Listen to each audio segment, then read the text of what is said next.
everybody. Welcome to the Road Playhouse. Nice to see you all here. A little bit of housekeeping before we get started. First of all, the exit here would take you down the ramp and into the parking lot. There are exits clearly marked on either side of the aisles. I think I should have worked for an airline. And out in the lobby, then there's an exit sign over the door that you came in, which would take you down the stairs and outdoors too, should you feel the need to escape. Ellensburg Theatre Company really relies on the community. It's a community theater and we rely on our community. And so we are very grateful for those who choose to sponsor us, and we want to acknowledge them. First of all, DreamX Coastal Properties. We'd like to acknowledge the Health Gallery of Gold Beach, Turtle Rock RV Resort, and Gold Beach Lumber. Thank you very much. We also invite you, if you are not currently a member of our theater company group, to join us. And you'll find membership forms out at the ticket booth. So if you like what you see and you like what you hear and you want to come to more and you want to be part of this, please join us. The Ellensburg Theatre Company players this afternoon are playing the parts of actors who are playing parts in radio dramas. And you don't get off the hook. Because in those days, when radio was in its heyday, people would actually have gone to radio studios to watch the radio actors perform live. They would have been able to see the sound effects, the music, and the actors performing. And this would be something of an afternoon or evening's entertainment. So you, my friends, are playing the parts of the radio audience who would have come to a radio drama. So you're also part of this. So, without anything further, in just a few minutes, we will be on the air.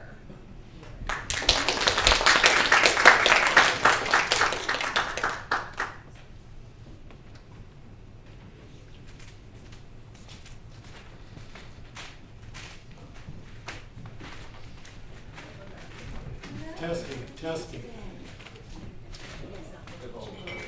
1, 2, 3. Do, re, mi.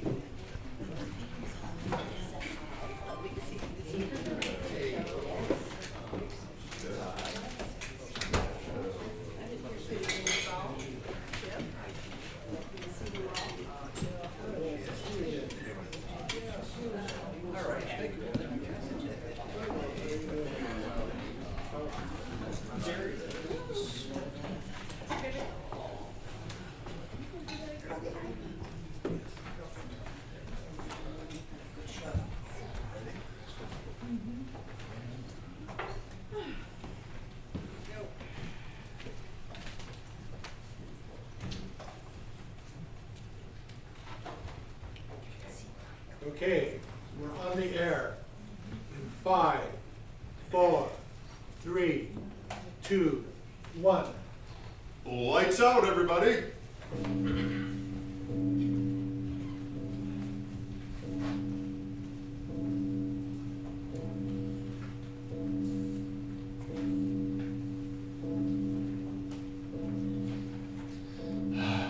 It's a great night, isn't it? Yes. It's good to be alive in the spring. It's good to be alive anytime. The night air is so soft, Yes.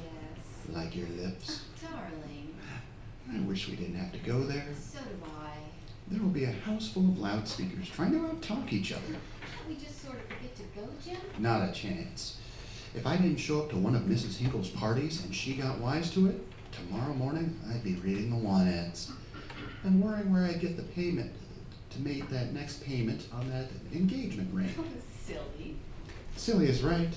That fat old tub owns stock in just about every business in this town.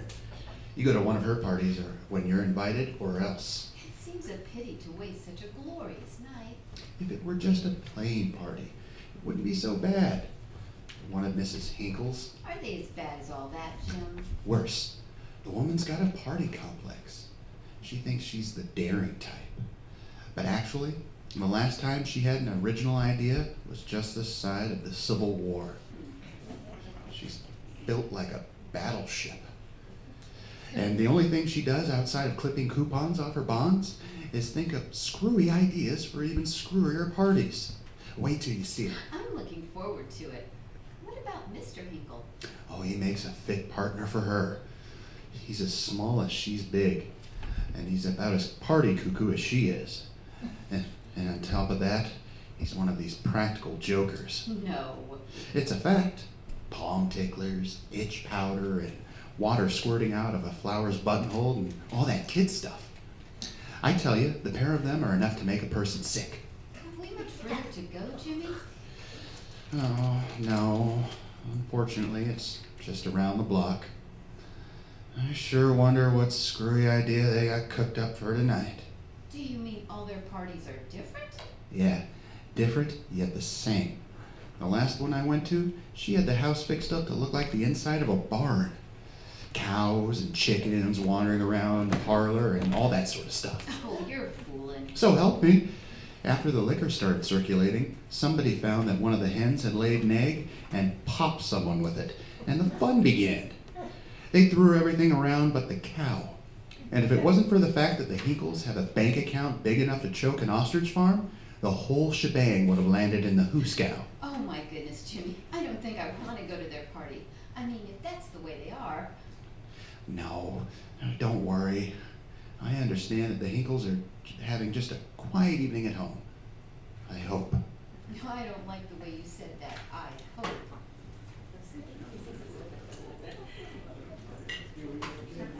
Jimmy, do you hear what I hear? Yep, that's their place, all right. A nice quiet evening at home, eh? You should hear the Hinkles when they really get going. Do we have to go there? Do we really, Jimmy? Ours is not to question why. All we can do is go there and hope the heck that she isn't throwing a circus party with a couple of lions running loose. Oh, I'll do more than hope, Jim. I'll pray. Okay, while you're praying, pray that Mr. Hinkle doesn't pull any of his pet practical jokes on us. His idea of good clean fun is to wire up a chair with electricity and shock the back teeth out of anyone who sits in it. Oh, stay close to me, Jimmy. Stay close. Quiet. Quiet, everybody. Quiet, please. Ladies and gentlemen, it gives me great pleasure to introduce to you that queen of party makers, none other than my own dear wife. Thank you, dear friends. Thank you. It does my heart good to know that you appreciate these little gatherings, which have come to mean so much to the social life of our community. Now, enough of that. Now, as you all know, I pride myself, if I might use the word, on the originality of my little parties. That is to say, well, we've done everything really clever. And so tonight, I simply just racked my brains for something that just hadn't been done before. And I'm sure when I tell you what it's all about, you'll agree with me that it's going to be quite a treat indeed. In fact, if I do say so myself, never in all the many years I've been entertaining folks have I ever had the good fortune of thinking of as clever and original and entertaining an idea as I've thought up for tonight. It'll thrill you. I simply know it will. I don't like the look in that woman's eye, Ellen. Oh, don't be silly. She's not as terrible as you said she'd be. I'll bet she's going to say that we're going to play post office or Puss in the Corner. That's what you think, darling. That's what you think. And so it is, with the greatest of pleasure, that I announce the pièce de résistance of our evening. Entertainment which, I am sure, will thrill all of you. None other than an actual ghost seance. Quiet, please. Please be quiet. Mrs. Hinkle has something more to say. Quiet. Thank you, Mr. Hinkle. And now, ladies and gentlemen, if you'll all please come into the next room and the seance will begin. Hurry now. The spirits in it must not be kept waiting. In here, please. In here. Oh, don't worry. We'll just sit around the circle and hold hands. I won't mind that part of it. A ghost seance. Is that woman's idea of fun? It's all right, dear. I think we can sneak out now and she'll never know what happened to us. The old battle axe will... What? Here come the Hinkles. Oh my gosh. Ah, here you are, Jimmy. Now, you and your young lady get right in with the rest. Right in. The spirits and the ghosts are waiting. Now, everyone take a chair around the table. Quickly, please. Quickly. Sit here, dear. All right. Now, everyone join hands. Everyone join hands. Mr. Hinkle, turn off the lights.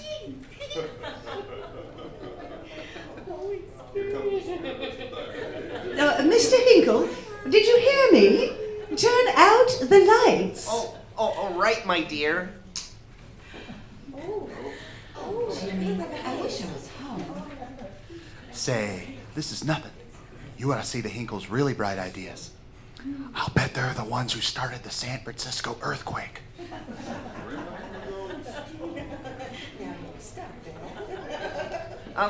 Ladies and gentlemen, please, we cannot expect to have the proper contact with the spirits unless we are silent. Thank you, Mr. Hinkle. Those are my sentiments exactly. The spirits. Oh, the spirits. Where are the spirits? I am the spirit. 1776. Now, please, my friends, please. This is a serious affair. Mrs. Hinkle is trying to awaken the spirits of the departed. I am the spirit of spring. Mr. Hinkle, you must do something. We must have quiet. How can I conduct the spirits of our forefathers? You hear, ladies and gentlemen? Please be quiet. Jim, how long is this going to go on? Let's try to sneak out now. I can't, Ellen. I just can't. If old Eagle Eye found All out... this silly nonsense, sitting in the dark and holding hands as if... Wait. Now, quiet. No more whispering, if you please. If any of you think that this seance which I am about to conduct is not perfectly serious, I assure you emphatically that it is.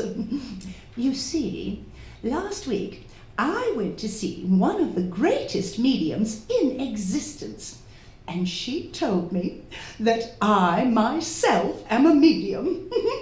I myself am psychic. Isn't that true, Mr. Hinkle? Oh, absolutely, my dear. He said you were positively psychic. Now, hold tightly to your neighbor's hands, and I will go into a trance. Here I go. She's been in a trance all her life. Quiet, let's see what she does. I am now in a trance. I am now the voice of the world beyond. Of all the scummy parties, voice of the other world. She sounds like the voice of fatty degeneration. I bring you my spirit control. Listen to him. Knock, knock. Who's there? Quiet, please. Oh, spirit of the other world, speak and bring us wisdom.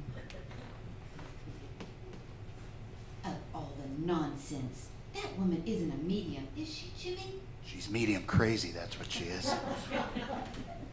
Jimmy, Huh? why did you stand up? What? It's so dark, but I see you standing by me. Why didn't you sit down? But I am sitting down. Then what? Ellen! In heaven's name, what?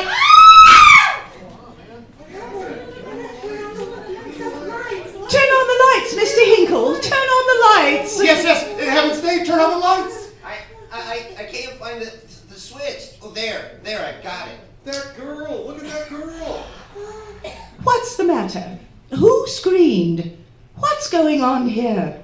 Oh, she fainted. Yeah, get some water quick. Somebody. Ellen, open your eyes. What frightened you? Look at the way she's got her hands to her throat. Take her hands away. Yes, she's choking herself. Yeah, sure. I don't know why. Ellen! Oh, blood! Her hands are covered with blood. Get a doctor, someone. Get a doctor. No, I see it clearly. Well, it's just a scratch. Just a scratch. Oh, Jimmy. See? She's coming to. She's all right. Just a scratch on her throat. Just a scratch. Scratch? You fool! Look! It's teeth marks.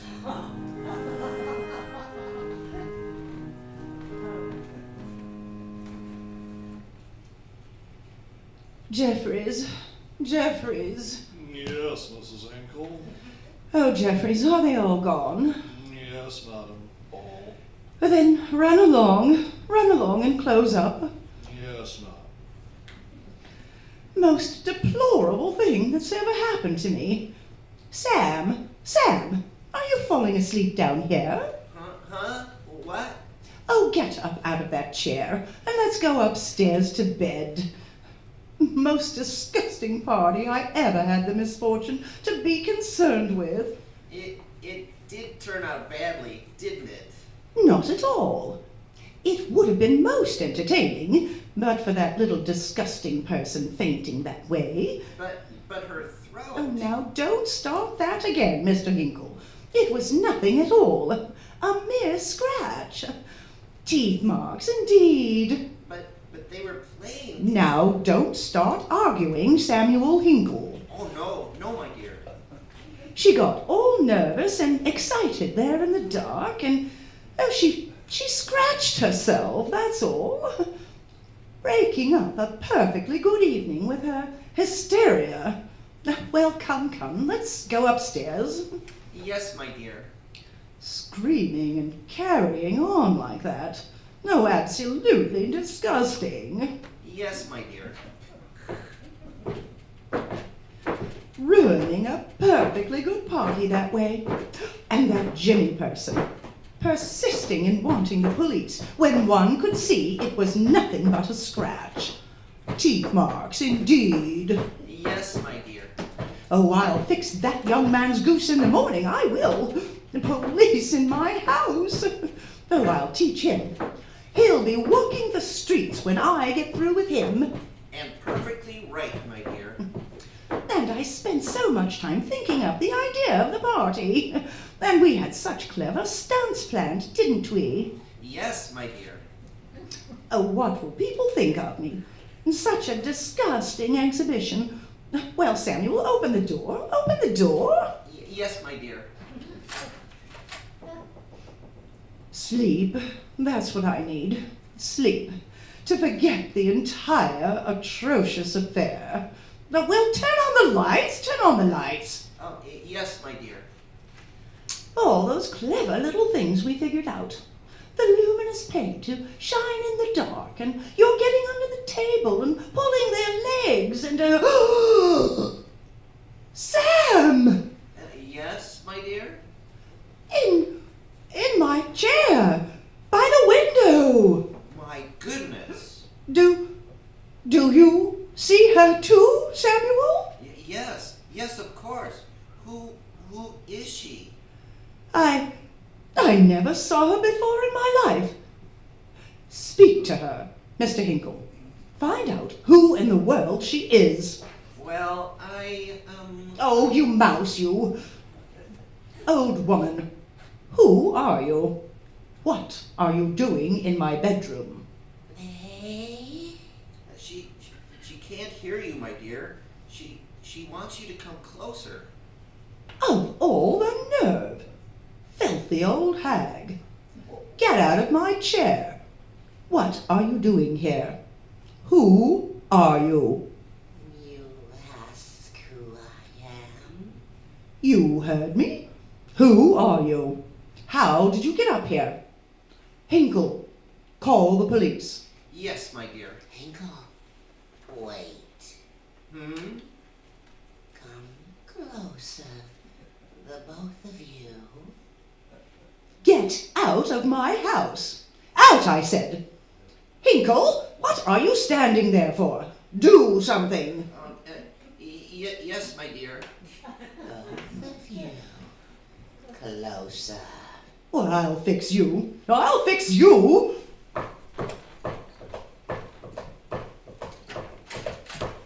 Jeffries! Jeffries! Come here, Jeffries!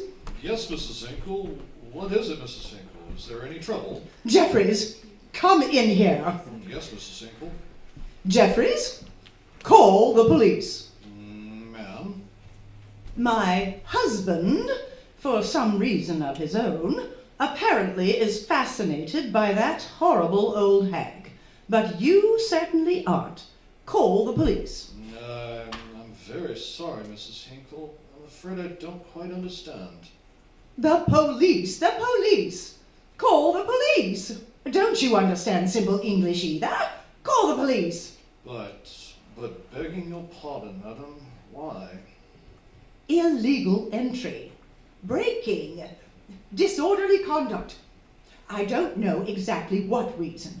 There must be some law in this community that prevents a woman from simply usurping someone else's home. My dear. No, you shut up. Jeffries, you hear me. Don't stand there. Call the police. I want her thrown into jail. Sitting there, smirking at me. Call the police. But madam, whom are you talking about? Oh, in the chair, by the window. Look. But there's no one there. No one there. What are you? I was trying to tell you, my dear. She just went. What? Went? Yeah, just like you turn out a light. It's so late, madam. May I retire? No, get out. Get out. Thank you, madam. Samuel, Yes, my dear? where did she go? I wasn't watching. Where did she go? I told you, my dear. Answer my question. Where did she go? I don't know. But she must have gone somewhere. You were watching her. I wasn't. Tell me, where did she go? She just disappeared. No, you fool. People don't just disappear. I know. She sneaked downstairs. My silver. She sneaked downstairs while I was talking to steal us out of house and home. Hinkle! Yes, my dear? Go downstairs. See if she's down there. Quickly! Yes, but... No, quickly, I say! Go down there and... Oh! What? There she is! She's sitting in front of the door now. Oh, you do see her, don't you, Hinkle? Yes, I see her. Samuel, Huh? I think I can see the back of the chair right through her. Yes. Sit down, my friends. We have a long time ahead of us.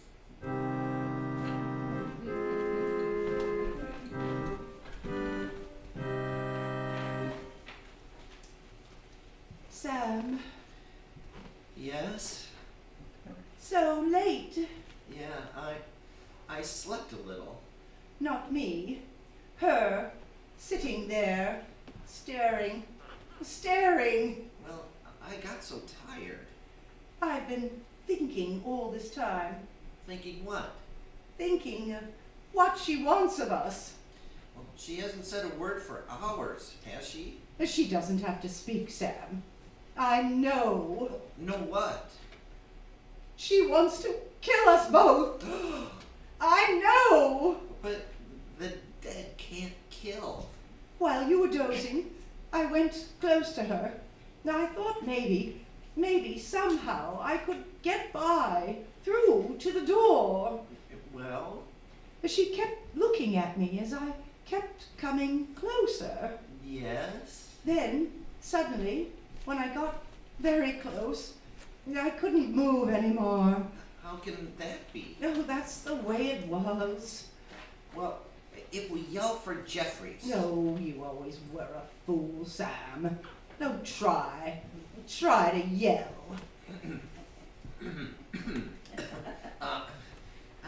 I can't somehow. I never was afraid of anything before. And I've always been afraid. Oh, what's she waiting for? Oh, what is it? Staring. Oh, why doesn't she speak again? No, when it's daylight, things will be different then. She'll go away. A dead thing like that can't live in daylight. Oh, but it's hours until day yet. Hours! Oh, Sam, I can't stand it anymore. Go up to her. Talk to her. You talk to her. No, you. No, Sam, do as I say. I can't talk to her. Not I. Somehow, I've got a feeling that if I do talk to her again, well, never mind that now. Go up to her, speak to her. Maybe you can find out why she keeps staring at me. No, why me? Why me? I'd rather not. Sam, do as I say. Yes, my dear. Yes.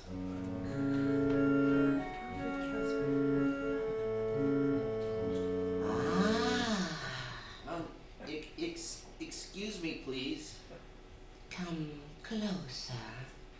We have much to talk about, you and I. Well, it's not me that wants to talk. Please, my wife. She is afraid to talk to me, She's afraid that something will happen. and so it will. She asked me to ask you why you keep staring at her. Did you ever see her blood? Huh? She has so much of it swimming in her veins, and I have none. You'll excuse me. I don't understand. There are some of us who could go back to the living if we had blood. She wants to know just what it is you want. Did you ever walk along a quiet street and suddenly think there was somebody close behind you? Eh? Did you ever sit alone in a room, just at dark, and suddenly think there behind the chair, if you but turned around, there was someone standing, someone you didn't dare look at? She wants to know just what you want. You want your life, don't you, simple man? Answer me. You want this thing you call life? I want to live, yeah, sure. And so do I. And only through blood, red blood, can I have life. The life I want. Well, what can I do? I mean, I don't understand. Really, I don't. Death or life? Which do you want, little man? Which? Life. Then listen to me. Put your ear close to me. Here's your choice. Your life or hers. You believe I'm not of the world you know. Yes, I've always believed. Then believe I'll take that miserable little life of yours unless you do just as I say. Well, I don't want to die. Those pills for sleeping that your wife takes often, they're on the table by the bed. Well, Fix them. A quick death. Quicker than I would give her. You must give them to her. No. You fool. She's kept you under all these years. With her, you've been a man and yet not a man. Now I give you life. Give her the pills, you little fool. No one will know it, and then I'll go away. I'll let you all alone. Give her the pills and I'll leave you. you will? Yes, yes, I will. Give her the easy death, little man. Hurry. Yes. Why not? She's to blame that you're here. She did it at that crazy party. How or why, I don't understand, but she did it. Why should I die? Why should I? Yes, yes. Why should you die? Go. Make her sleep. Then you'll be free of me forever. Yes, I'll do it. I'll do it.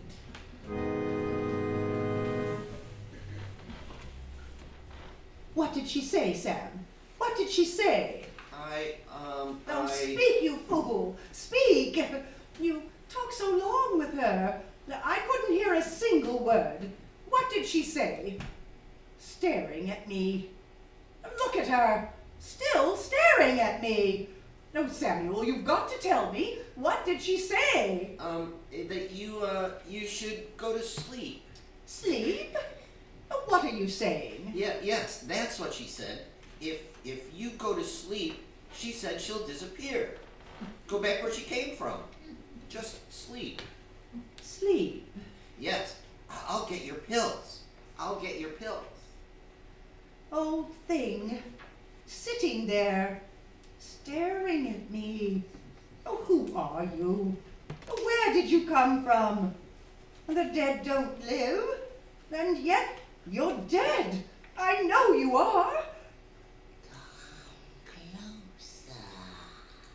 Come closer.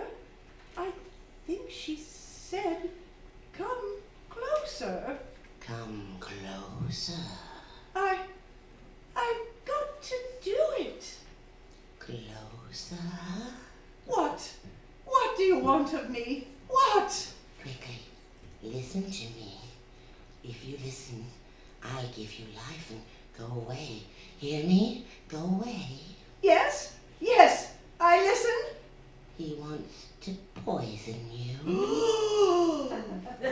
He thinks I'll give him life if first he kills you. Oh, no, he wouldn't. Not he. Look, there in the corner, he mixes up a poison brew. Those sleeping pills you use, he fixes them. All of them. No. Listen closely. He'll take a glass and give you one, the poisoned one. Switch the glasses and give him the poisoned one. But, Do as I say, and you'll have life. Kill him for me and I'll give you life. You hear me? Give you life. life. Yes, yes, I'll do it. I'll do it. Go back. He's ready for you. Yes.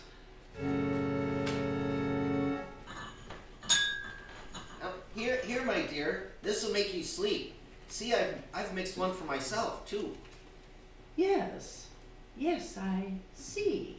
Here, this is yours. The pill is in the water? Yes, the usual one. Here, I'll drink with you. There's one in my glass too. Sleep. We'll sleep until it's day, and then that horrible old woman, she'll be gone. Look, she's standing up. Huh? Where? No, she's still sitting there as she's been for hours. You move these glasses? No, they're just the way they were. This one is mine. Yes, that one is yours. Drink.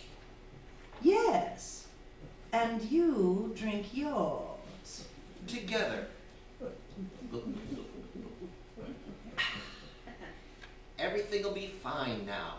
Fine. Yes. All my life has been run for me. First my mother, and then you ran it. What are you talking about? And now, for the first time, my life is going to be my own. You hear me? My own. I'll do what I want, and and no one, and no one, oh, my head.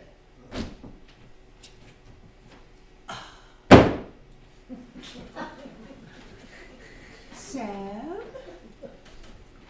Old woman, you see? I did it. He's gone. And now you've got to go away. You said you'd go away. Yes, I said I'd go away. Why are you coming toward me? The other way. Out where you came from. Yes, soon I'll go. See? He's lying here. I did just as you said I should. Don't look at me like that. He's dead, Yes. and we're alone. What? Alone, me and you, and the blood in your veins. What? What? While he lived, I couldn't touch you, but now he's dead. Stop looking at me like that. But now he's dead, and we're alone. I tell you, stop looking at me like that. What do you want of me? Oh, what do you want of me? What I need to bring me back to life. The thick red blood of life in your veins to fill the emptiness of mine. Red life, I'll drink it. Oh, no!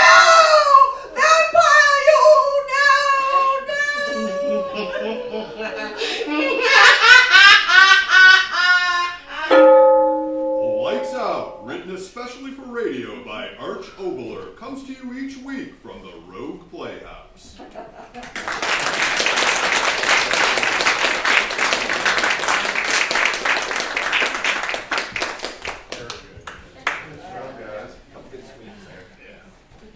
Have a great show, guys. You too.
Okay, folks, we're on the air.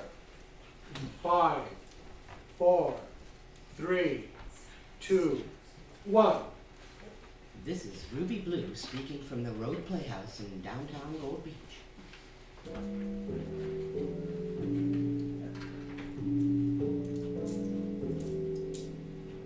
The Black Museum.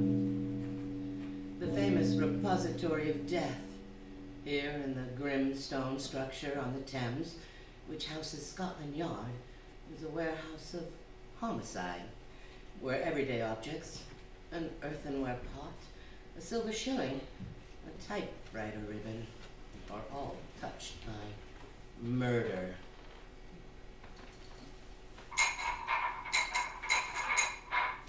Four small bottles. Well, they're familiar objects, medicine bottles, shining glass, cork stoppered, The label's in a neat, clear handwriting. Such bottles are in the medicine cabinets of almost every home. These were found. Found one, Inspector. 2 ounce size. The others can't be far. Yes, here are 2 more. 1 ounce capacity these. And here's the 4th. Innocent little things, aren't they, sir? Well, today, those 4 small bottles have a place, a very honored place, in the Black Museum. From the annals of the Criminal Investigation Department of the London Police, we bring you the dramatic stories of the crimes recorded by the objects in Scotland Yard's Gallery of Death, the Black Museum.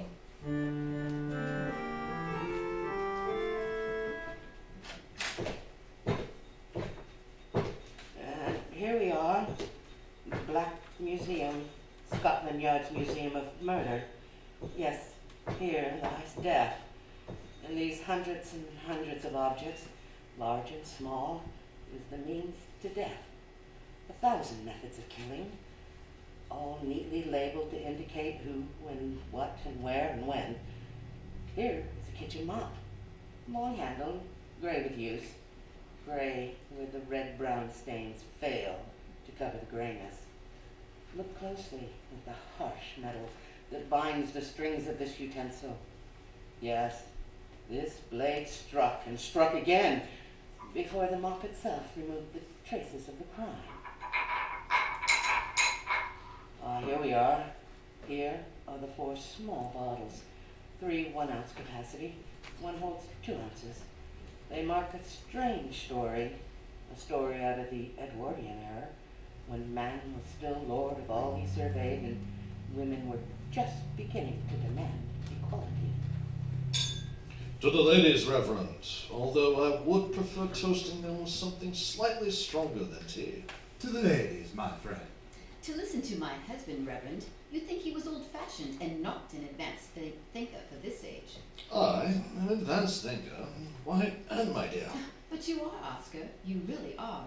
At the risk of shocking you, Reverend, but then you're a young man and not, I assume, as easily shocked as some pastors I've known. I believe a man should have 2 wives. Really, sir? He means it, Reverend. Listen to him. I believe a man needs 2 wives. One to cook, sew, and care for the household. The other to be a companion when a man needs intellectual stimulation, or to lend beauty to the drawing room, and grace of wit. Then you would give the latter education? Exactly. And since I'm not allowed 2 wives, I chose the latter. You're new here, Reverend. You don't know that I married Anne when she was very young and sent her to Brussels and then a French university for her education, before installing her here as my wife. Why, that's unheard of, sir. You are a pioneer. Oh, yes, Mr. Oscar Stone, wholesale grocer and a man of means, was truly advanced for his age and very liberal in his philosophies. In fact, he was so considerate of his wife and the difference between her age and his own that he encouraged rather than looked askance at her companionship with the Reverend Edgar Sweet, a much, much younger man than Mr. Stone himself. Edgar, you've been a good friend to me these past months. I'm happy to hear you say so, Anne. That is why, well, I'm not hesitating to tell you something which I feel is rather unfair. Tell me what it is. Oscar has drawn his will. Well, he's my friend, my good friend. I'd hate to see him pass on, but every man must have his house in Edgar, order. you don't understand. Making a will is all right. It's what he's put in it. Go on, my dear. He has left me his entire estate, provided I never marry again. That is his right, you know. It's not his right. He's afraid someone might marry me after he's gone. For the money. He's only protecting you from fortune hunters, Anne. Then why did he give me an education if he doesn't think enough of me to let me protect myself? The serpent in Eden? Perhaps. Perhaps not. But it is clear that the young lady had a will of her own and wanted to control her own destiny.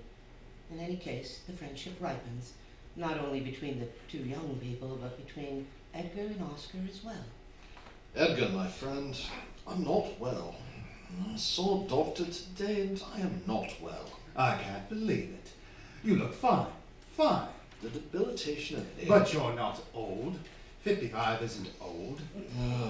When you've worked as hard as I have for almost 50 of those 55 years, well, in any case, I've decided to take a rest. Excellent, Oscar.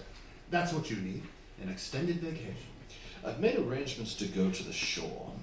A month at the sea ought to practically, well, rejuvenate me. I'll miss you. Our talks have been a great stimulus to my work. And I thought that, well, even pastors have vacations occasionally. Occasionally we do. Of course. So I reserved accommodations for you, along with Anne and myself. But I can't possibly afford to. As my guest. You don't know how much I appreciate this, Oscar. But I couldn't accept this. I'm sorry. I thought you were alone, Oscar. I'm glad you came in, Anne dear. I was telling Edgar we're going to the shore for a month. Oh, Oscar, how nice. I'm insisting that Edgar come along as my guest. How can I accept such an invitation? Tell him you will find him as welcome as I will, Anne. Of course I'll find him welcome, Oscar. Edgar knows that. Compromised, Edgar came for the weekends. The ripening of a friendship or the growth of a triangle. The classic triangle: husband, wife, and the young man. The summer ended. Oscar and Anne returned to new lodgings in Pimlico. They took an additional room. Edgar, do you like it? Bookcases, a couch, a fine desk, all this room. How can I help but like it? And in here, right next door. Edgar, my boy, welcome to your new lodgings. Now we are not only friends, we are neighbors. Really, Oscar, I don't know why you do But that. there was more, and rather interesting. One afternoon, while Oscar was at his doctor's office. May I disturb you for a moment, Edgar? Oh, of course. What is it?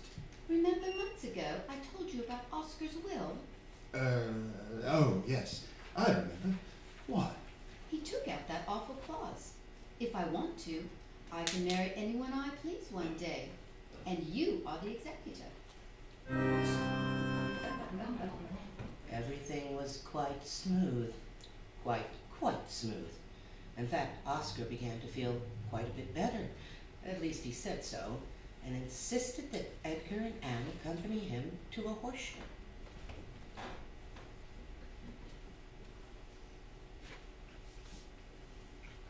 Oh, why do you love horses so, Oscar? Perhaps because I always wanted to ride and never learned. Oh, there's a fine animal. They must be at least 16 hands high. Edgar, why don't you take Anne to the stalls to see her favorites? I'll just sit here a while. I guess I'm not as strong as I thought I was. Will you, Edgar? Please? Do you think you'll be all right here alone, Oscar? It's a picture, isn't it? The elderly husband sitting on the bench, watching the two young people stroll away. What are his thoughts as he sees them disappear in the crowd? What would his thoughts have been if he had heard their conversation? I'm dreadfully worried about Oscar. He seems much better. Seashore did him good. Seems is the word. He's not really. And? What are you telling me? That his doctor has confided in me. Oscar may not live out the year.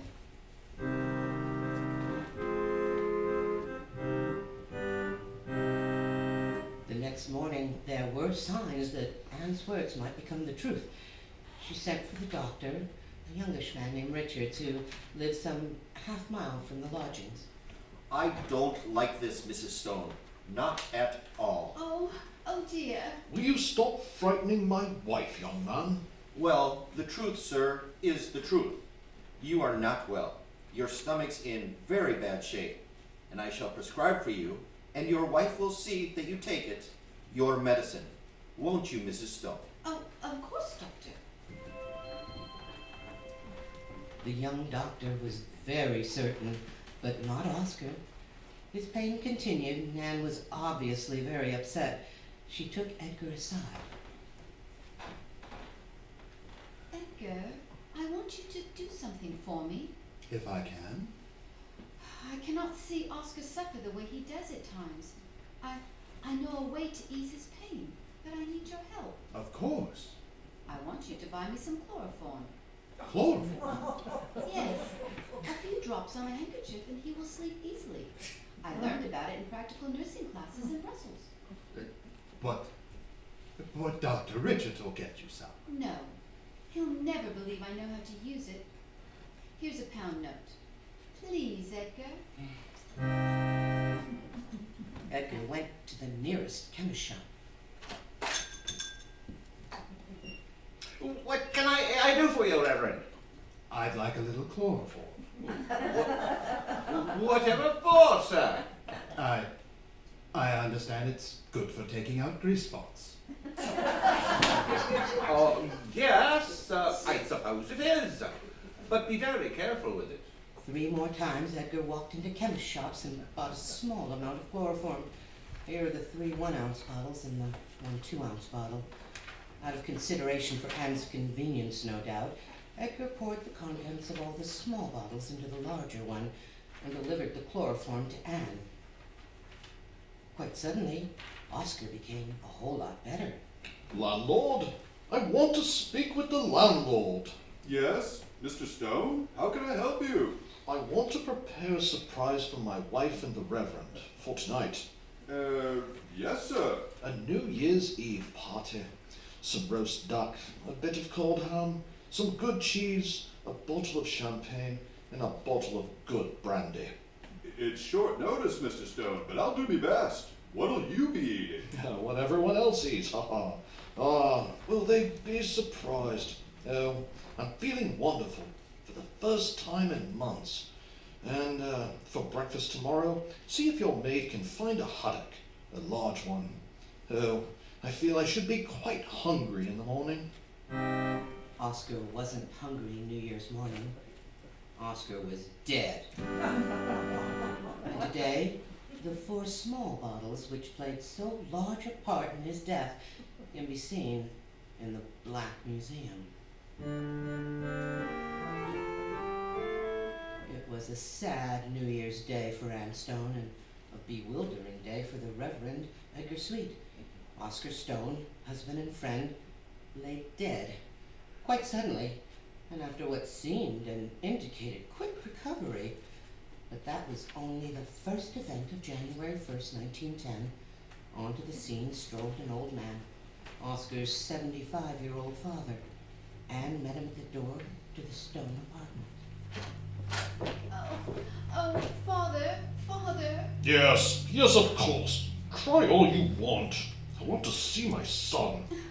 He's in here, Father. All right.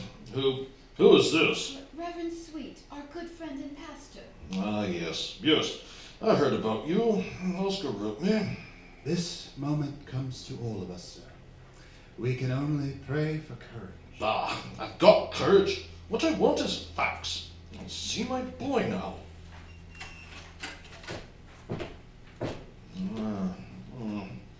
It looks as if he died in his sleep. He did. So peacefully, I didn't realize it until morning. You were a good boy, Oscar. I shouldn't be outliving you. Funny smell around his mouth. The doctor said he had gastritis, Father. That's not what I smell. Are you having a post-mortem? Dr. Richards asked for permission to do one. Richards? Who's he? The family doctor, Mr. Stone. A fine young man. All right. If he wants to do it, all right. But I want my man there with him. Father, are you insinuating? I'm not insinuating anything. I just don't like the look of this. For his own protection, this Richards ought to have another man present. That's all. My boy. The second doctor arrived, and forthwith Behind locked doors, the autopsy was performed. In the landlord's parlor, Anne waited, with Edgar to give her support and courage. Presently, the door opened. Mrs. Stone, Yes, Dr. Richards? we are ready with our report. Did you find out anything? We're not certain as yet. Dr. Fletcher, your father-in-law's man, suggested that Mr. Stone swallowed chloroform. Chloroform? Yes. Will you come upstairs and hear the report, please? Anne, Yes. did you? The chloroform I bought for you. That is still... It's still in the bottle, Edgar. Don't worry. You don't even have to mention it. Shall we go upstairs? The two young people went upstairs, but not hand in hand. There was a sudden reserve between them, in the room where the doctor and old Mr. Stone awaited them. This is Dr. Fletcher, my daughter-in-law and Pastor Sweet. Hey, how are you doing? As Dr. Richards was in charge of the case, perhaps he's the one to give you our official report. Oh, please do, Dr. Richards. It's a simple report. We are unable to find any natural cause of death. The contents of the stomach are suspicious. We're holding them for the coroner. Have you any particular suspicions, gentlemen? None of which we care to state officially. You realize the room where the death occurred is to be sealed and its contents must not be touched. My purse is in there. It will have to stay there. What? Oh, surely I may have a coat and a hat. I assume so. If Dr. Fletcher's present when you remove them. Anne went to stay with a cousin, a brief train journey away. The coroner's inquest was held and adjourned, pending a full report from the government analyst. And that was all. But Edgar dispatched a note to Anne, and she met him, as he requested, in a quiet tea room in Pimlico. Edgar, what's the matter with you? You haven't looked me straight in the eye since we met today. I can't seem to help myself. Anne, Dr. Richards did tell you that Oscar might not live out the year. Well, of course he did. It came so suddenly. They all behaved so strangely. And I'm afraid I'm finished. If this develops into anything, I shall lose my pulpit. If you don't do anything foolish, I certainly won't. Everything's going wrong. I feel as if... And I bought the chloroform. If there is chloroform in the autopsy report, and don't you see it? Forget the chloroform. Forget all about it. I can't. Where is it? What did you do with it? I took it with me when I left the apartment, right in my coat pocket, under the nose of my dear father-in-law. I poured it out of the train window, and then I threw the bottle away. Oh, that makes it worse. If they prove that Oscar was... But don't you see? They'll trace the chloroform to me. In other words, Edgar, you're implying that I gave it to Oscar. I'm not implying anything of the kind. What else are you saying? Edgar, you've helped me over a bad time. Now I think it will be best if we do not see each other anymore. Goodbye, Edgar. The lady was annoyed, perhaps rightly so. The young man was frightened, very rightly so. In their separate ways, each awaited the report of the government analyst. At long last, Dr. Richards came to the young widow. The news could be a lot worse, Mrs. Stone. They could have found arsenic or one of the slower, more common poisons. What have they found, Doctor? Poisoning by chloroform. Oh, Doctor, that is the worst. How so? Don't tell me you had some in your possession. I did. I had my reasons. Doctor, my married life was not happy. I am young. He was old, practically my father. He kept putting me in Edgar's company. I began to, when two people are together constantly. Please, go on, Mrs. Stone. I obtained the chloroform. I kept it in a drawer. But I never had a secret from Oscar. Never, on any score. So on New Year's Eve, after our party, I told him I had it and where it was. He spoke to me sadly but kindly and grieved that I'd been feeling about him as I did. Then he went to sleep. Or I thought he did. The next I knew, he was dead. Did you look at the bottle? Yes, I couldn't tell how much was gone. I took the bottle and I poured what was in it from the train as I went out to the... The autopsy report came to Edgar as well. He wrestled with himself and finally took the only course, which seemed open. Inspector Seward. Yes? Come in, sir. Sit down. Thank you. I understand you have some information in the matter of the death of Oscar Stowe. I do. You see, I bought the chloroform.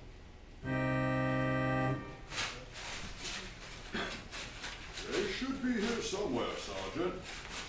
If the parson was telling the truth, I'm sure he is. Sure let himself in with something with that woman, didn't he? it looks that way. Leave it to a woman every time. 3 spots, eh? Ha! Not bad for an amateur. I suppose this is the gorse patch where he said he threw those small bottles. Yes, this is the place. I found one, Inspector. 2 ounce size. The others can't be far. Yes, there are 2 more. 1 ounce capacity these. And here's the 4th. Innocent little things, aren't they, sir? And Stone, I have a warrant for your arrest on the charge of willful murder of your husband. Edgar Sweet, I have a warrant for your arrest. You stand charged as an accessory before the fact in the murder of Oscar Stone. The trials were placed at the next assizes. Gentlemen of the jury, the Attorney General, who has this case in hand, with full knowledge of the facts, will present no evidence against the Reverend Mr. Sweet. You are rather directed to find him not guilty. I shall order his release at once. Edgar Sweet left the courtroom a much wiser young man. The trial of Anne Stone proceeded and rested entirely on the medical evidence.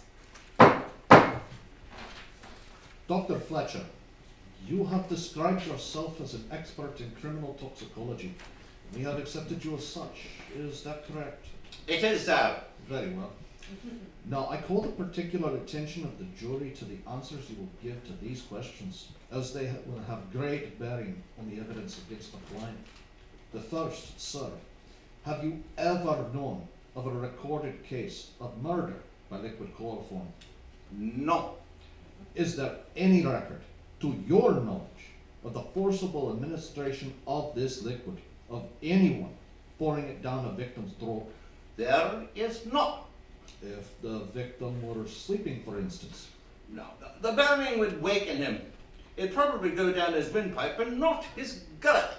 And there would be burns clearly visible after death? There would be. Then in your expert opinion, Dr. Fletcher, is it impossible to commit murder by liquid chloroform? Nothing's impossible, but it's highly improbable. Thank you, Doctor. That is all. The chief witness for the Crown, Dr. Fletcher, had given his testimony. All that remained in the opinion of the defending counsel was to create a reasonable doubt in the minds of the jury. He called no witnesses, but spoke for 6 hours. Summing up, in essence, he said, Oscar Stone was a loving, if elderly, husband. He felt his life was over. Remember, he was an eccentric who believed in having 2 wives. Can we say that this man, who had given so much to his sweet young wife, was not prepared to give her the greatest gift of all, her freedom? Once he knew that chloroform was in the house, could he not have taken it himself and passed quickly into the coma, which ended in death? And if he gave this lovely girl freedom, are you, who sit in judgment, to do any less? the judge was clear, yet somewhat caustic in his charge to the jury. There have been sweet faces which had guilty consciences. When a young wife and a young man are thrust into daily contact by a doting husband, strange events have a way of taking place. All this is true, but one salient remains. you may find this woman guilty as charged only if no reasonable doubt exists in your minds that she did commit the crime of which she stands. The jury deliberated for over 2 hours. There were 12 men when they filed back into the jury room. And Stone rose to face them. The clerk asked for the verdict. The 4 men rose and spoke clearly. We have considered the grave suspicions in this case, but find no evidence that would indicate who administered the poison to the victim. We find the accused, therefore, not guilty. But despite that perhaps surprising verdict of not guilty, the 4 famous small bottles can be seen today in the Black Museum. Ruby Blue will be back with you in just a moment. No double jeopardy. That's an ancient English law. No double jeopardy. One cannot be tried twice for the same offense. It was felt, therefore, that since Anne Stone had been acquitted, if she had committed this crime, she ought to tell the world how it had been done. But no. All that was heard thereafter from Anne Stone was a letter addressed to her defending counsel, which read as follows. Dear Sir Edward, I feel I owe my life to your earnest efforts. I have not been a good woman, and my temptations have been terrible. But though I have not kept my vows, you will judge me mercifully. And there the case rests.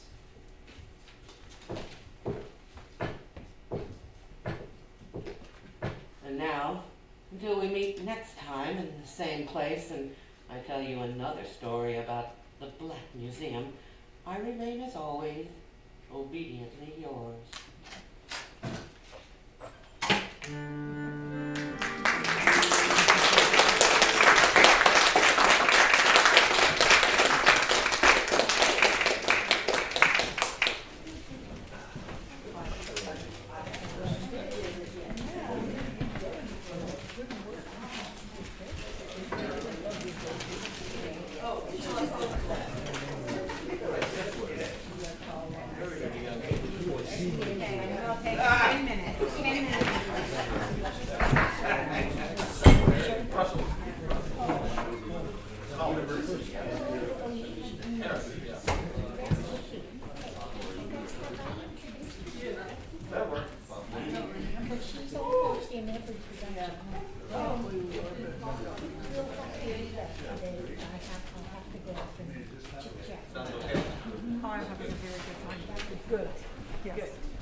I don't know that.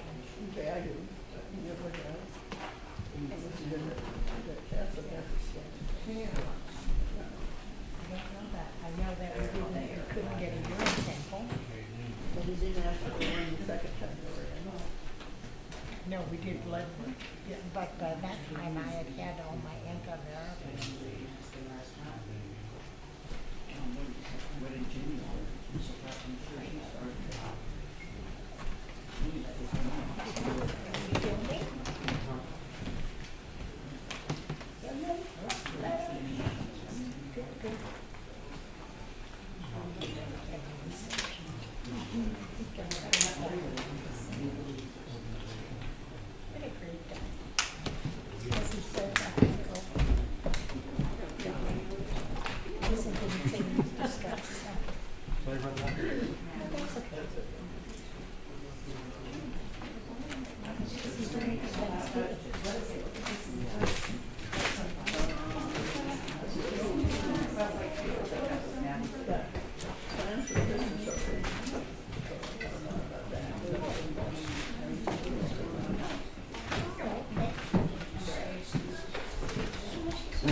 Okay, folks.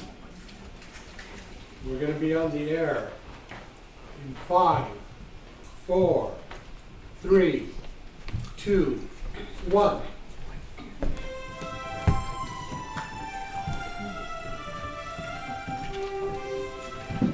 I say, Holmes, I wish you'd stop that caterwauling. Why, stop that racket. Why don't you do something worthwhile instead of lolling around like that? For instance? Well, you could straighten up this room. It looks more like a pigsty every day. Oh, very well. And now where are you going? Ah, look at the place. Papers on the table, papers on the floor, papers on all the chairs. Just papers everywhere. What are you doing, Holmes? Pulling that large tin box in here. House cleaning. The key. Oh, yes. What have you got in there? Cases. Records of some of my earlier cases. Done prematurely. Before I had such a competent biographer. I think if you knew what I had in this box, you'd ask me to pull some out instead of putting others in. Ah, it's no use, Holmes. You can't get round me like that. You might just as well begin putting your stuff away. Here's the record of the Tarleton murders. The case of Valerie. The adventure of the Russian woman, and the singular affair of the aluminium crutch. Aluminium crutch? Yes, a most amazing story. It was one April day, the rain was coming down in torrents, and... I am not interested. Hey-ho. Well, I suppose I'd best get on with work. Ah, here. Now, here really is something a little recherché. It's nothing but a wooden box with a sliding lid. But look inside. Look inside. A crumpled piece of paper with some doggerel written on it, an old-fashioned brass key, a peg of wood with a ball of string attached, and 3 rusty old discs of metal. Not very impressive. Well, what do you make of it? It's a strange collection. And there is a stranger story connected with it. I suspected these relics had a history. They are history, my dear Watson. They are history. What was it about? These are all I have left to remind me of the Musgrave ritual. Fascinating case. Fascinating. Hey-ho. Well, I guess I better be getting on with my work. What was the Musgrave ritual? You want to interrupt my labors with a silly story? Dear, dear. And leave all this litter as it is reprehensible, my dear Watson. Thoroughly reprehensible. Oh, get on with the story. The Adventures of Sherlock Holmes, starring Michael Smith and Chip Weinert. And now, here we are, seated once more in Dr. Watson's study. The good doctor is wandering aimlessly about the room, tidying objects on his desk, straightening a row of books. Well, Dr. Watson, you certainly have a passion for law and order. Ah, a place for everything and everything in its place, I always say. I do hate a mess.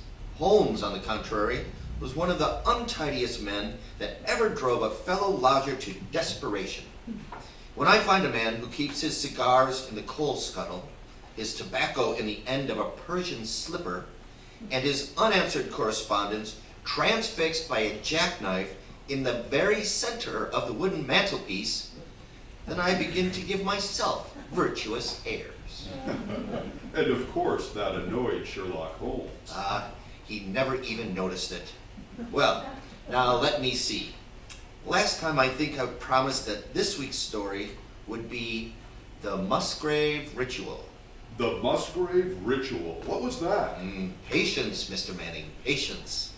Well, as I was saying, Holmes was very untidy. Our chambers were always full of chemicals and criminal relics. But his papers were my greatest trial.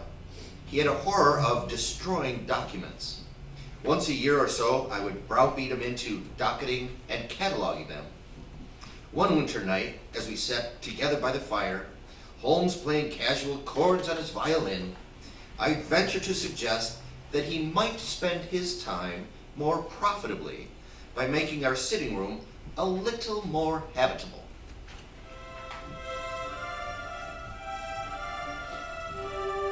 Very well.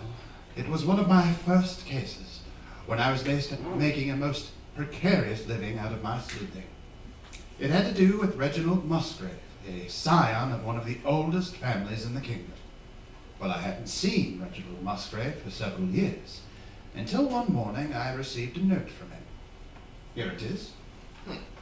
My dear Sherlock, I hear that you are turning to practical ends these powers with which you used to analyze us. Could you spare time to visit us at Hurlstone? I can promise you a problem which will tax even your nimble wits. Hopefully yours, Reggie Musgrave. You can imagine my eagerness. In my innermost heart, I believed that I could succeed where others had failed. Conceit. Don't interrupt, Watson. Don't interrupt. Well, late that night, I arrived at Hurlstone to find myself enthusiastically greeted by mine guest. Well, Holmes, good delight to see you, my dear fellow. It's awfully good of you to come. You've gotten taller and thinner than ever. You're much the same, I should say, Musgrave. Alfred, carry Mr. Holmes' bags up to his room. Yes, sir. Your, butler is new at his job, isn't he? Yes, but how did you know? His uniform is a rather bad fit, and his legs are better suited to the stable yard than the drawing room. Well, as a matter of fact, he's just been promoted to his post. He used to be the head coachman. It's about Brunton, our old butler, that I wanted to see you. What about him? He's disappeared. Brunton's disappeared, eh?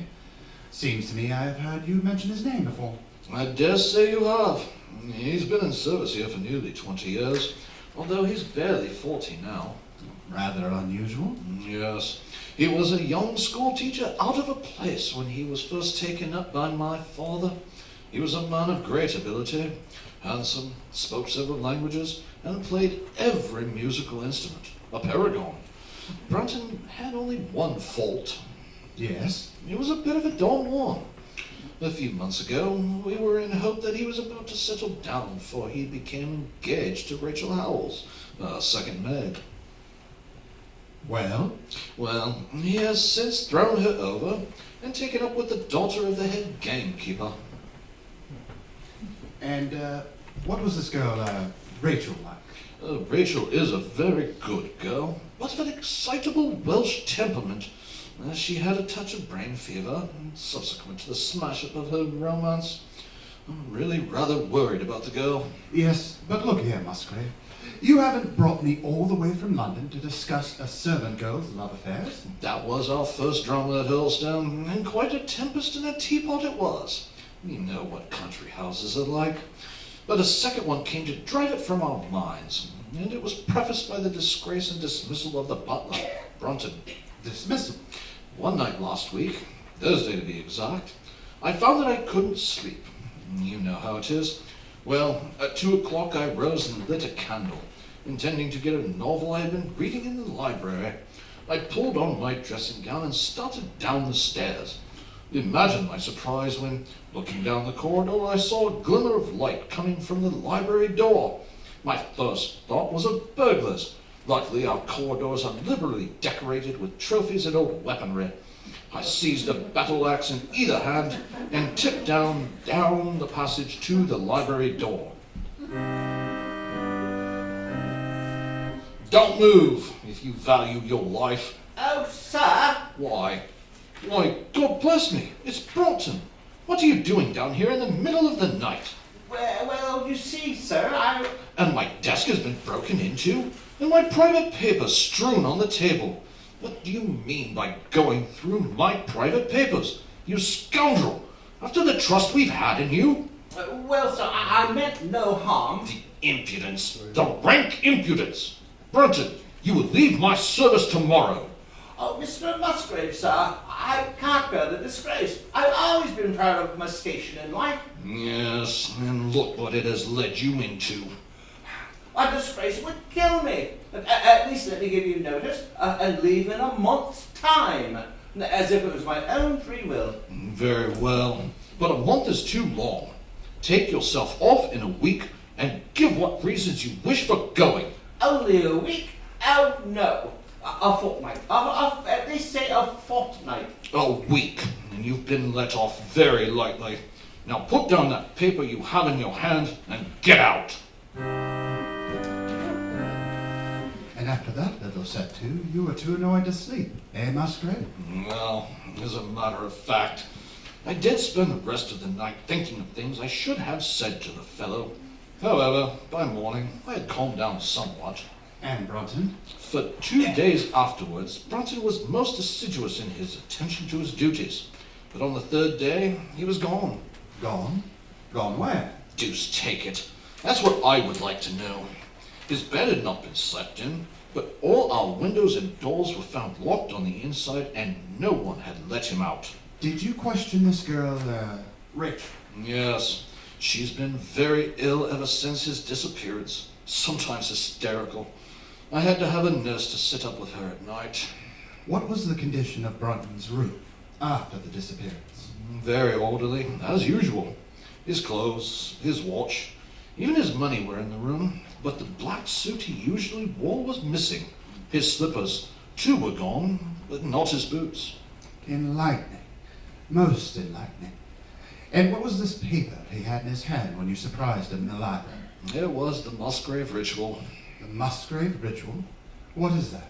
Oh, rather an absurd business. It has only its antiquity to excuse it. It's a strange sort of catechism which each Musgrave must answer when he becomes of age. Could I see it? Certainly, certainly. It's in the library. Come this way.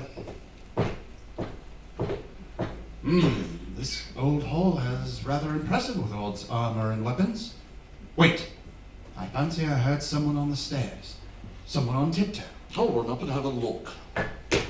Be careful, my dear fellow. Be careful. No, there's no one here.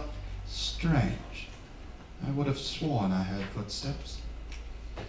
It must have been the old stairs creaking. This is the library, and this is the desk where I keep my private papers. How private?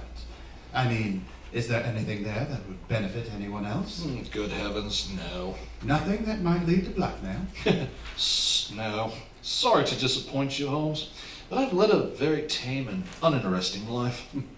I see one of the drawers was broken into. Very amateurish. I'm afraid Broughton had very little experience. Yes, that lock is completely damaged. I've moved everything to this side of the desk. Just a minute till I find my key. Ah, yes. And here is the Musgrave Ritual. Curious old writing. It dates back to, Charles I, I should say. You could tell by the spelling. Probably Charles II. My ancestor, Ralph Musgrave, was a prominent cavalier and right-hand man in Charles's wanderings. They went in for rigmarole of this sort in those days. It's just a series of questions and answers, probably the bywords of a secret society. You know the answers by heart, I take it. Yes, it's something every Musgrave has to learn. Suppose I read off the questions, and you give me the answers. Yeah, fire away. You can't trick me up there. All right, here goes. Whose was it? His, who is gone. Who shall have it? He, who will come. Where was the sun? Over the oak. Where was the shadow? Under the elm. How was it stepped? North by 10, and by 10. East by 5, and by 5. South by 2, and by 2. West by 1, and by 1. And so under. What shall we give for it? All that is ours. Why should we give it? For the sake of the trust. As you can see, Holmes, the paper has no practical importance. On the contrary, it has tremendous practical importance. Your butler seems to have been a very clever fellow. He has had more insight than 10 generations of his masters. I say, Holmes. The oak, I take it, is the one that stands here, to the east of the house. I noticed it as I drove up. That's right. You can see it from this window. Yes, quite the patriarch. It must have been here when the ritual was drawn up. It was there at the Norman Conquest, in all probability. Listen, there is someone in the hall outside, eavesdropping. I'm sure of it this time. I'll soon find out. Hello? Why, it's Rachel. My dear girl, whatever are you doing up and about like this? Where's your nurse? She's sleeping. I fooled her. You must go right back to bed. Yes, I must go right back. And he's gone. Yes, of course. Brendan's gone. He's gone, I say. Yes, I know that. Now don't worry, we'll find him for you. Just go back.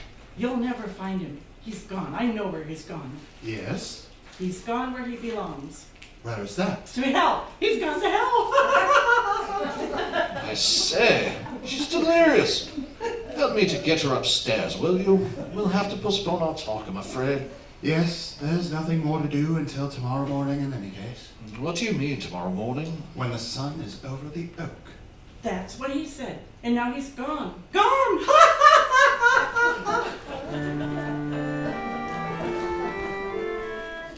In just a moment, we will rejoin Sherlock Holmes as he endeavors to solve the mystery of the Musgrave ritual. Good morning, Holmes. I hope you haven't been too bored prowling around the grounds by yourself.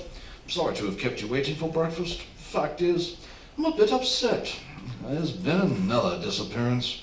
Rachel eluded her nurse again last night, and so far she hasn't been found. So I understand. Your now butler told me. I've traced her footprints to the edge of this lake. But the lake is over 8 feet deep at this point. Oh, the poor demented girl. I took the liberty of ordering the drags and grappling hooks at once. Yes, I see the men working. Have you found any? Nothing. Exactly nothing. Hello. There seems to be some excitement now. The drags have called on something. We've got her, sir. We've got her this time for sure. Pull hard, boys. That's right. What a frightful business. Hello. Why, it's not a body. No, it's a large canvas bag. Here, boys, give it to me. Yes, sir. What's in it? Just a minute. Don't slosh it around so. Why, it's just a lot of old discolored metal and some dull-colored pebbles of glass. Throw it back in. Stop. Better keep that stuff. Bring it along and don't let it out of your hands. Now let's get back to the house. Breakfast, eh? No, breakfast will have to be postponed. The sun is now over the oak. I say, Holmes, you're not taking that rubbish seriously. The only thing that puzzles me is the absence of our ancient elm tree. Sorry to disappoint you. There are plenty of elderly beeches. Won't they do? No, I'm afraid not. Wait a minute. There used to be an elm. Very ancient it was, too. Over there, you can still see the stump. It was cut down when I was about 15. That's better. Midway between the house and the oak. Yes, that must have been the one. I suppose it's impossible to find out how tall it was. Not at all. It was at 64 feet. Excellent. But how in the That world... tree was my tutor's favorite exercise in trigonometry. Now then, the shadow of the oak is fairly obvious. We can see that for ourselves. But the shadow of the elm is a bit more difficult. I say, Holmes, what are you doing with that fishing rod? A fishing rod of 6 feet throws a shadow of, let me see, 9 feet exactly. Quite simple. Therefore, a tree of 64 feet will throw a shadow of 96 feet, and in the same direction. There's my tape. It's 96 feet, 96. Yes, here we are. I must say, Holmes, that's very neat. That's just the beginning, my dear fellow. Just the beginning. North, 10 and 10. 10 steps by each foot, I think that means. That takes you parallel to the old wing of the house. Marked with a peg. Now 5 to the east, yes, and 2 to the south. I say, it takes you to that old unused door. That old unused door has been used quite recently. The surrounding ivy is all torn. Yes, by Jove, it's even unlocked. How long since this wing has been inhabited? Not for several generations. It's the oldest part of the house. Built in the 16th century, I should say. It's only used nowadays to store things in. Open the door.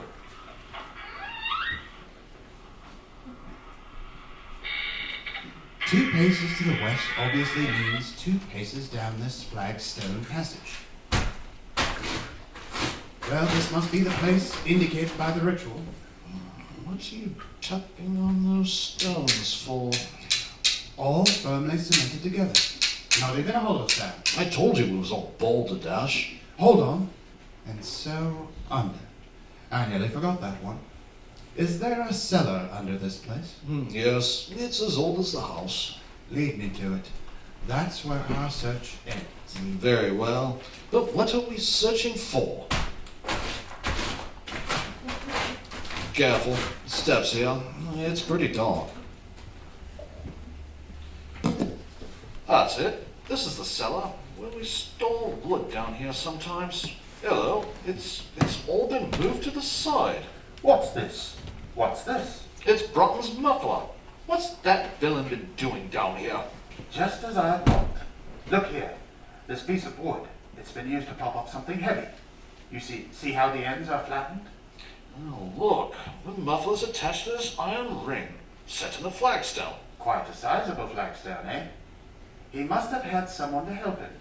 He couldn't raise that all by himself. You mean Broughton? Yes. He was after the buried treasure. He probably talked Rachel into assisting him. That's how she happened to be in possession of the bag she threw into the lake.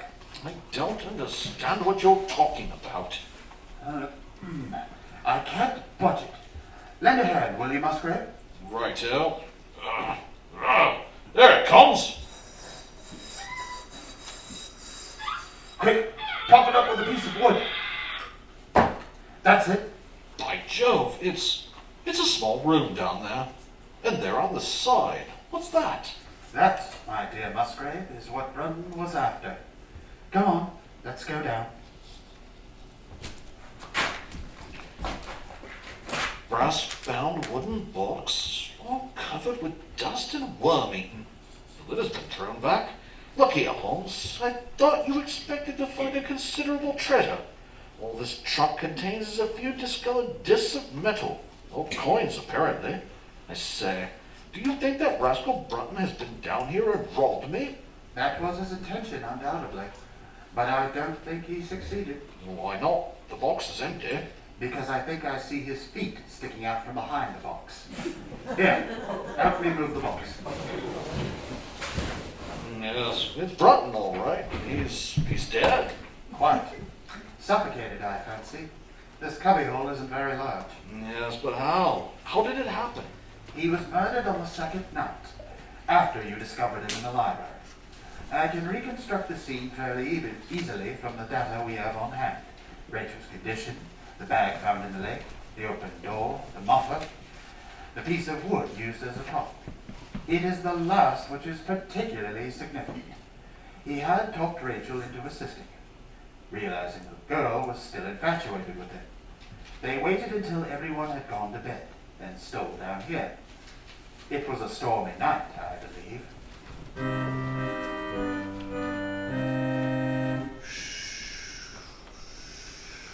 That's it. Close the door after you. Now light the lantern. That's it. That's better. Ah, for the love of heaven, don't look like that, Rachel. Nothing's going to happen to you. I'm afraid. Do you think we ought?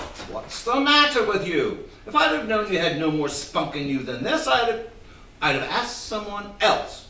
I thought you said you loved me. I do. You know I do. I'd do anything for you. Well, then come along. Down this stairway. Easy. But it's stealing. Stealing? To take something a man doesn't even know he has, he'll never miss it. But it's his, not ours. What of it? He hasn't the sense to find it, has he? I'm the only one sent brains enough for that. Think I want to spend the rest of my life waiting on them that aren't as good as I am? We'll have money.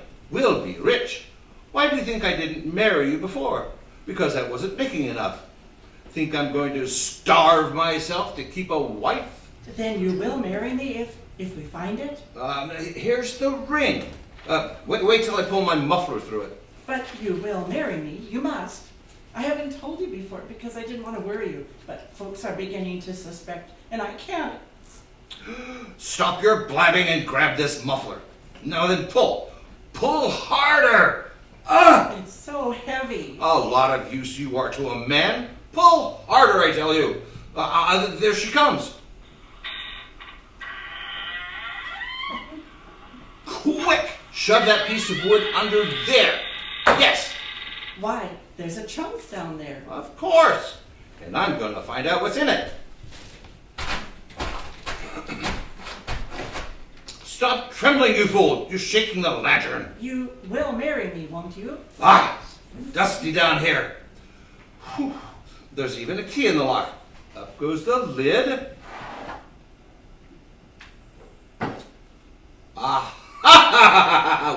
Well. That's something like it. You will marry me. Here, put this stuff in the canvas bag I brought along. Careful, you ninny, don't drop it. Now give me a hand and help me out of here. You haven't answered me. Haven't answered what? You are going to marry me, aren't you? Marry you? What kind of a fool do you take me for?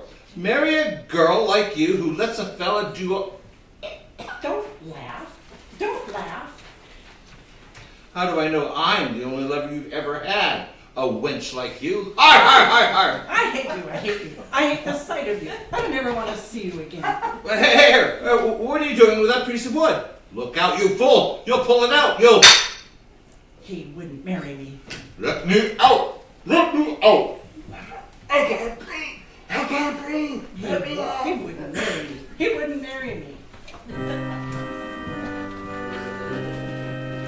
I say, Holmes, what a cad he must have been. Quiet. But what did Brunton find that he considered so valuable? The contents of that bag. This old rubbish? Why, the metal is almost black and these dull-looking stones. Try rubbing one of them. The reddish one, for instance. Righto. I say. It develops quite a sparkle. Quiet. I imagine that stuff was left in your ancestors' possession by the royal party on the death of Charles I. I congratulate you on its discovery. It is of great intrinsic value, but of even greater importance as a historical curiosity. Why, what is it then? It is nothing more or less than the ancient crown of the kings of England. That's an exciting discovery, Dr. Watson. How did it happen that Charles II never recovered his crown? That is the one point that Holmes was unable to clear up. It is likely that the Musgraves who held the secret died in the interval and by some oversight left this guide to his descendants without explaining the meaning of it. Well, what story are we to have next week, Dr. Watson? Suppose I tell you the one Holmes calls The Adventure of the Three Garridebs. Garridebs? What on earth are Garridebs? It's a family name, Mr. Manning. The story is concerned with a gentleman called Garrideb who wished to find others of the same name for rather curious reasons. You have been listening to a Sherlock Holmes adventure adapted from Sir Arthur Conan Doyle's story, The Musgrave Ritual, with Michael Smith as Sherlock Holmes and Chip Weinert as Dr. Watson. The dramatization was by Edith Miser. This program is presented from the Road Playhouse every week at this same time. This is Knox Manning speaking.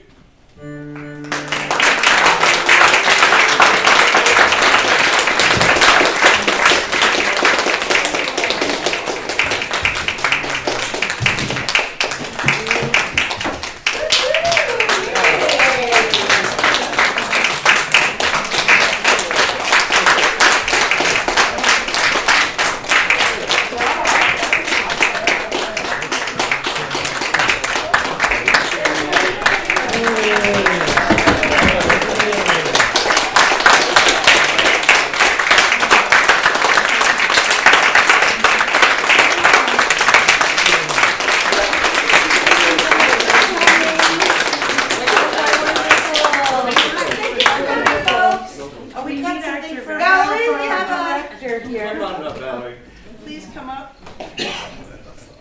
Valerie MacGillivary, our director of this wonderful series of radio plays.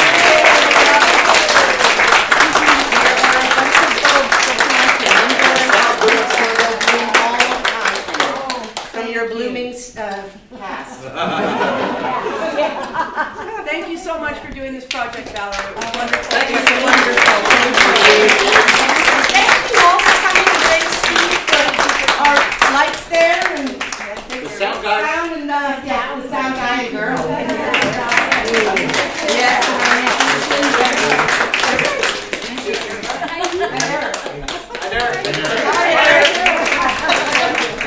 Our filmographer.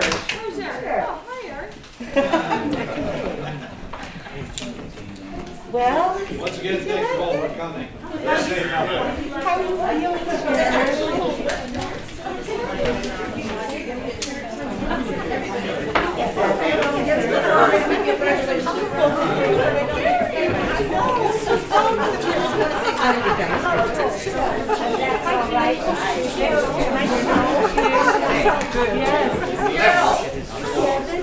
Thank you so much. Good to see you, my dear.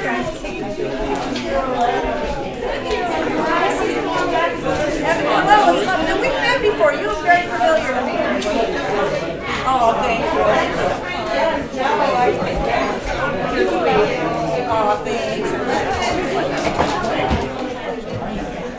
Okay, no worries. Are you feeling good enough? You don't have to. I was in red velvet before. Yeah. And all right, well, all right. Pictures of us on the stage. What?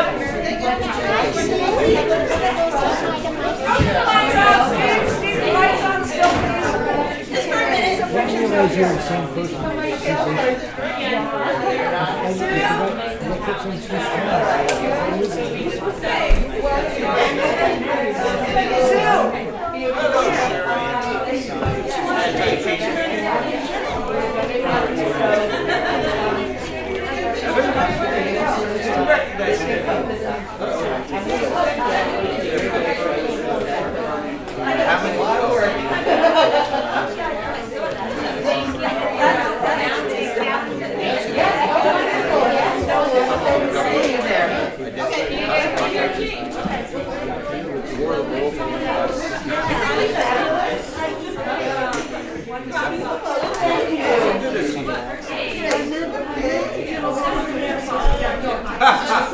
What's that? Is this your cell phone?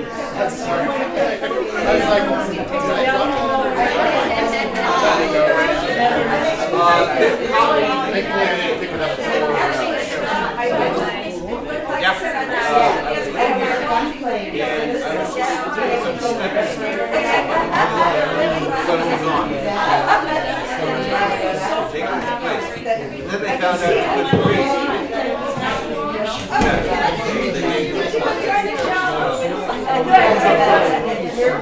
Yeah.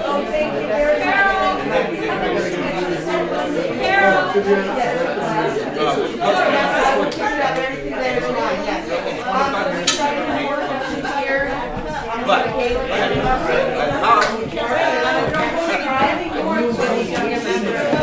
yeah, we were.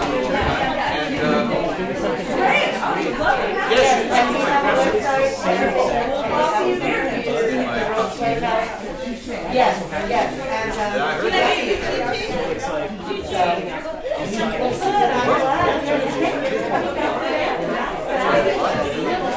There's a lot to offer here. Have a safe trip home. Pay for the ride.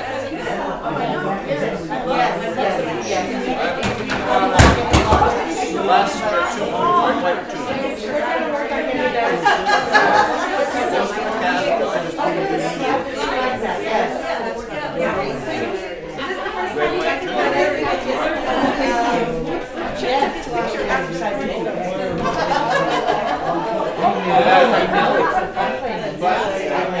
That's hilarious. Hey, Sue, I didn't see you. Sharon's here. Can I get a picture of you by your picture? Oh, yes, I missed it so much. Yes. And I learned something.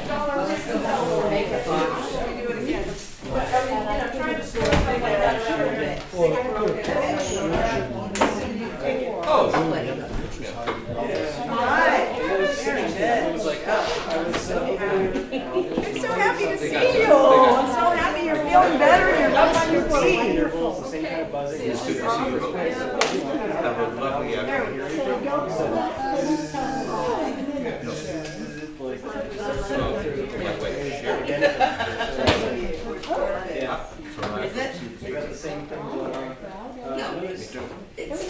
My eight was like giving a lot of buttons, so I just needed that channel was giving a lot of buttons. Well, because I sent out a picture, and my picture may be downstairs. So. I'm not quite sure what we're gonna do.